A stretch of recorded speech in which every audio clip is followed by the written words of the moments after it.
বাবার বাড়ি বেড়ানো শেষ করে এবার শ্বশুর বাড়ি যাব। এই তো বাবার বাড়িতে বেড়াতে এসে আমার ছেলেটা জ্বর এসে গিয়েছে। তারপরেও আর বাড়িতে যাওয়া হয় নাই।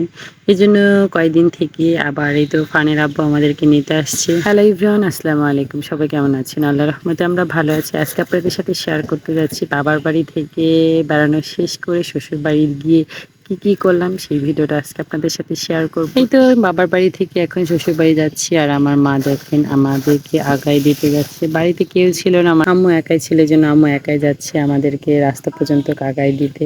আমাদের বাসা থেকে বড় রাস্তা পর্যন্ত যেতে অনেকখানি হেঁটে যেতে হয়। এইদিকে আমাদের ব্যাগ আর কি অনেকগুলাই হয়েছে, ছোট ছোট ব্যাগ 3-4টা। আর ফারহান ফারিস্তা ও নানির কোলে চলে যাবে, কিন্তু আমার আম্মু তো দুইজনকে একসাথে কোলে করে নিতে পারে না। আমার আম্মুর শরীরটাও বেশি একটা ভালো না, এই জন্য ফারহানের শরীরটা বেশি ভালো না, তো এই জন্য ফারহানকে কোলে নিয়েছে আর ফারিস্তাকে হেঁটে নিয়ে আর কি নিয়ে আসতেছিল। এই তো আমরা দুই মাইপুতে আর কি পিস পিস হেঁটে যাচ্ছি আর ফারহানের আব্বু অনেক দূরে এগিয়ে আর কি চলে আসছিল। দেখতে দেখতে আমরা বাড়িতেও চলে আসছি। আমার বাবার বাড়ি থেকে শ্বশুর বাড়ি আসতে বেশি সময় লাগে না, গাড়িতে উঠলে 5 মিনিটের মধ্যেই চলে আসা যায়। কিন্তু বাড়িতে এসে দেখি বাড়ি ঘরের অবস্থা একদম বেহাল হয়ে আছে।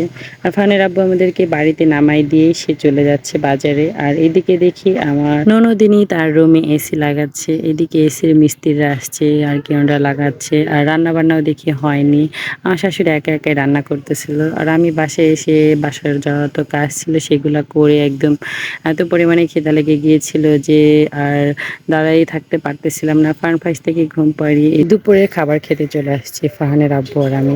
এই তো যেটুকু পারি আপনাদের সাথে ভিডিওটা শেয়ার করি। এদিকে আমার শাশুড়ি দেখে অনেক কিছু রান্না করেছে, ডাউল ও ধুন্দুল ভাজি আর পটল আর বেগুন দিয়ে ভাজি করে রেখেছে। খাওয়া দাওয়া শেষ করেই তো একটু রেস্ট নিয়ে দুপুরবেলা সন্ধ্যাবেলা দেখেন আর আমার মেয়েটা কি করতেছে, সে তার ফুপির ওড়না দিয়ে শাড়ি পরেছে, শাড়ি পরে এখন বলতেছে আম্মু গান দাও আমি নাচবো। কিন্তু তাকে আর কি গান দিইনি বলে সে মন খারাপ করে দেখেন কেমন করতেছিল। তাকে একটু ভিডিও করার পরে গান দিয়েছিলাম, সে গান শুনে আর কি নাচানাচি করতেছিল। আর এই ভিডিওটা করা হয়েছে শুক্রবারের দিন, এই দিন ছিল ওর আব্বুর আর কি জন্মদিন, তাই এই জন্য বাসায় একটু আর কি রান্নাবান্না হয়েছে। সেই ভিডিওটা আমি করতে পারিনি, কারণ সারাদিন কাজ করার পর এত পরিমাণে টায়ার্ড ছিলাম। আমার শাশুড়ি রান্না করেছে, সব কিছু রেডি করে দিয়ে আসছিলাম ওনাকে। এই তো রাতের বেলা আর কি খাবার খেতে বসছি, এদিকে রান্না করেছে আজকে পোলাও। আমার শাশুড়ি আজকে পোলাওটা এত সুন্দর করে রান্না করেছে, সত্যি অনেক মজা হয়েছিল পোলাওটা খেতে। পোলাওয়ের সাথে ছিল বেস্তা আর মুরগির মাংসের সাথে একটু মিষ্টিও রান্না করেছিল, সেমাই। রাতের বেলা খাবার খেতে আসছে 11টার সময়, রান্না করতে করতে আজকে অনেক রাত হয়ে গিয়েছে। আমাদের বাড়িতে অনেকগুলা পোলাপান, তো এই জন্য সবগুলাকে একদম ঠান্ডা করে তারপরে আমার শাশুড়ি রান্না করতে গিয়েছে। সবগুলাকে না, আমার দুটাকে আমি ঠান্ডা করি, আমার ননদের 2টা ছেলে মেয়ে, আমার শাশুড়ি একদম ওদেরকে আর কি ঠিকঠাক করে দিয়ে তারপরে আর কি রান্না করতে গিয়েছি প্রায় 9টার দিক। এই তো 9টার দিকে রান্না করতে গিয়ে রান্না করতে করতে প্রায় 10:30টা বেজে গিয়েছিল। খাইতে খেতে আমাদের 10:30 11:30 প্রায় 11টা বেজে গিয়েছে। সব মিলিয়ে আলহামদুলিল্লাহ আজকে খাবারটা অনেক মজা হয়েছিল। আর এইদিকে আমার পোলাও খাওয়া শেষ করে এই তো মিষ্টি মুক্ত করতে হবে, আমি একটু সেমাই নিয়ে নিচ্ছিলাম, সেমাইটাও অনেক মজা হয়েছিল।